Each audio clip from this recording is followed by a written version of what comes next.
Depression ग्रस्त एक सज्जन जब 50 साल की उम्र से ज्यादा के हुए तो उनकी पत्नी ने एक काउंसलर का अपॉइंटमेंट लिया जो ज्योतिषी भी थे। पत्नी बोली, ये भयंकर डिप्रेशन में है, इनकी कुंडली देखे और कुछ उपाय बताओ, इनके कारण मैं भी ठीक नहीं हूं। ज्योतिषी ने कुंडली देखी, सब सही पाया।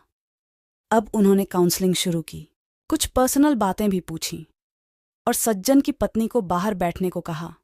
सज्जन बोलते गए, बहुत परेशान हूं, चिंताओं से दब गया हूं, नौकरी का प्रेशर, बच्चों के एजुकेशन और जॉब की टेंशन, घर का लोन, कार का लोन, कुछ नहीं करता मैं, दुनिया मुझे तोप समझती है, पर मेरे पास कारतूस जितना भी सामान नहीं, मैं डिप्रेशन में हूं।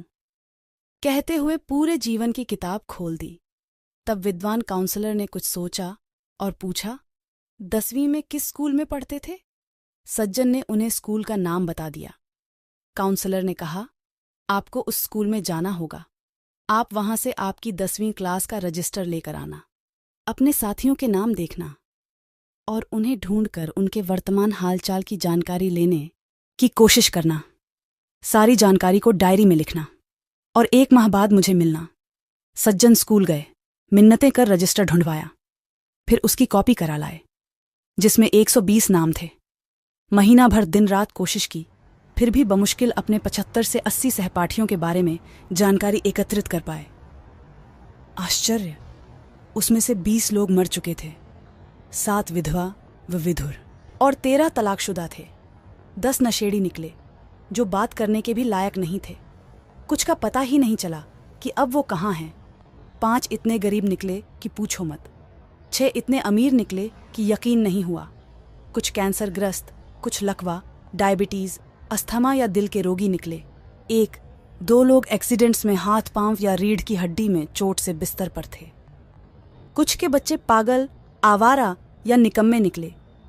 एक जेल में था, एक 50 की उम्र में सेटल हुआ था, इसलिए अब शादी करना चाहता था। एक अभी भी सेटल नहीं था, पर 2 तलाक के बावजूद तीसरी शादी की फिराक में था। महीने भर में 10वीं कक्षा का रजिस्टर भाग्य की व्यथा खुद सुना रहा था। काउंसलर ने पूछा, अब बताओ, डिप्रेशन कैसा है? इन सज्जन को समझ आ गया कि उन्हें कोई बीमारी नहीं है, वो भूखे नहीं मर रहे, दिमाग एकदम सही है। कचहरी, पुलिस, वकीलों से उसका पाला नहीं पड़ा।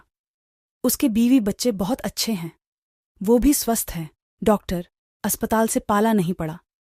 सज्जन को महसूस हुआ कि दुनिया में वाकई बहुत दुख है और समस्याएं किसकी नहीं हैं।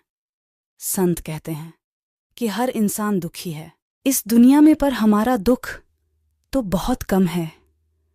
बाहर निकलकर तो देखो, हम तो बहुत सुखी और भाग्यशाली हैं, जो बाबा जी की इतनी दया मेहर है कि मुख से तो व्यान भी नहीं कर सकते। राधा स्वामी जी।